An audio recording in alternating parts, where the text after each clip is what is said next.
libreng kuryente para sa senior citizens at PWDs. Senior citizen o PWD ka ba? Pwede kang makakuha ng libreng kuryente ngayong 2025.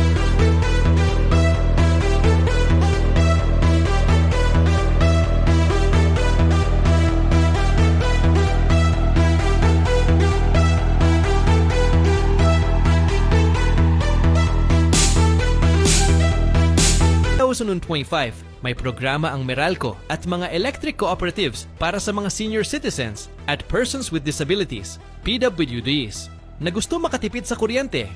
Ano ang benepisyo? Libreng lifeline rate para sa unang 30 kWh kada buwan. Ibig sabihin, hindi ka babayaran sa kuryenteng gamit mo sa unang 30 kWh. Extra discount sa kuryente para sa PWDs at senior citizens. Minsan kasama na ang libreng meter reading at walang dagdag na fees. Sino ang kwalipikado? Senior citizens na rehistrado sa LGU bilang benepisyaryo, persons with disabilities na may PWD ID. Dapat may sariling kuryente at nakaregister sa electric company. Paano mag-avail? Number 1. Magparehistro sa inyong LGU o electric cooperative bilang senior citizen or PWC ID at kuryente account number at number 3. Hintayin ang confirmation ng discount sa iyong monthly bill. Tandaan, hindi ito automatic, kaya mahalagang mag-inquire sa inyong local electric cooperative o Meralco office para makapag-apply. I-share mo ito sa mga senior citizen o PWD na kakilala mo para makatulong. Follow para sa iba pang libreng serbisyo sa 2025. Nag-800 na ang sugar ko. Ako si Jack Salazar, 68 years old, naninirahan sa Silang, Cavite. Dumating ang puntong hindi ko namamalayan na tumataas na pala ang sugar ko at yun ang muntik ng maging dahilanan para bawian ako ng buhay. Hindi ko maalisan ng trangkaso at nagwiwigil ang mga paa ko pag tumatayo ako, nanlalabo ang paningin ko at pakiramdam ko sa batok ko ay may parang pumapana. Tinakbo ko sa ospital at doon na nga nalaman na apektado na ako ng diabetic na nag-800 na ang sugar ko. Halos na akong nakakalakad dahil tumaas ang uric ko, mataas ang cholesterol ko. Hanggang sa dumating sa buhay ko si glucostrol, na aibsan lahat ng mga dinaramdam ko. Dati, pagka konting lakad ko lang, nanghahapo ako, nahihingal ako, nahirapan ako huminga. Kailangan ko pa mag-golf cart. Ngayon, hindi na ako hinihingal. Masarap na ako matulog. Bumalik na nga sa normal ang katawan ko eh.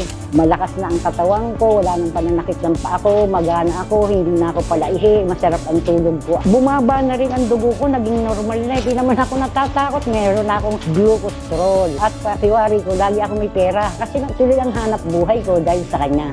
Magmula po nang dumating sa buhay ko itong si glucostrol, malaking pagbabago. Kaya kung ako sa inyo, ang magiging payo ko, subukan nyo. Wala namang mawawala sa inyo kung susubukan nyo. Ngayon, kayang-kaya ko nang libutin itong buong farm.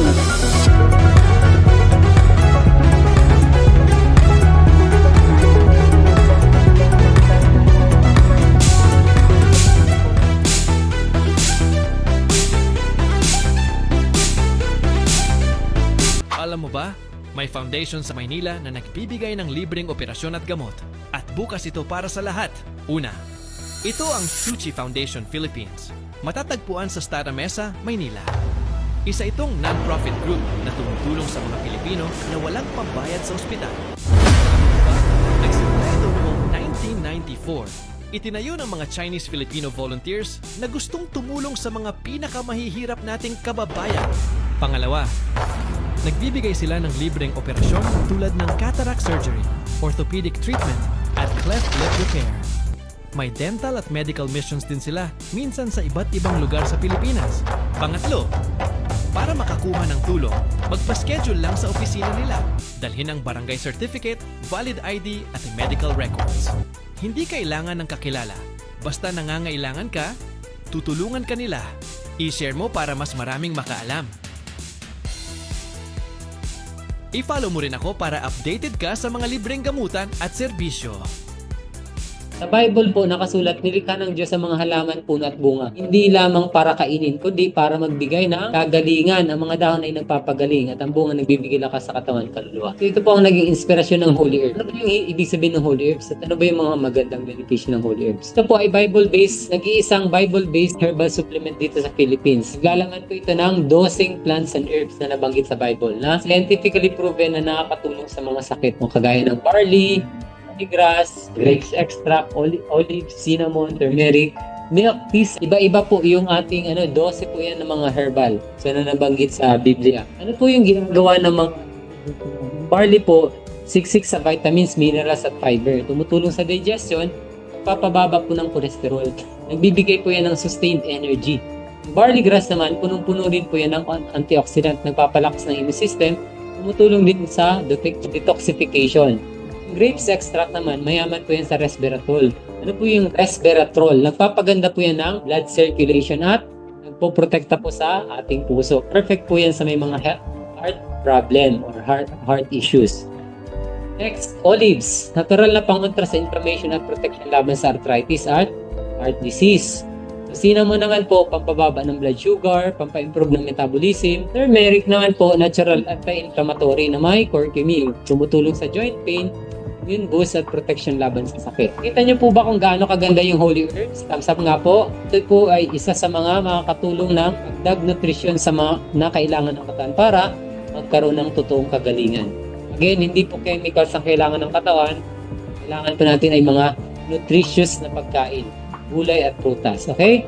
Dok, paano inumin yung Holy Herbs? Sige, dali lang po ito. Mag-enjoy din po kayo. Okay, una, syempre bubuksan niyo yan, lalagyan niyo ng tubig. Kasi meron na dyan naka-ready-made na powder juice, saka extract. So, lalagyan niyo ng tubig, tapos sarado. Kung mainit na tubig dapat normal na temperature ng tubig at saka pwede rin naman yung medyo malamig ng konti lang. Huwag yung sobra. Kung nalagyan ng tubig, aabot po dito, shake properly. Shake well. Natunaw na po lahat, ayan. Pwede na pong inumin ito. First day, ito 1/3. Second day, 1/3. Third day, 1/3. So, ang isang bote, for 3 days. Huwag niyo pong tutunggain ha. Bakit? Kasi yung laway niyo, maiiwan dyan. Mapapanis yung matitira. So, ipalis niyo lang po sa baso, 1/3 lang. Yun yung recommended daily allowance. Tapos, pag napalis niyo na, balik niyo po sa ref.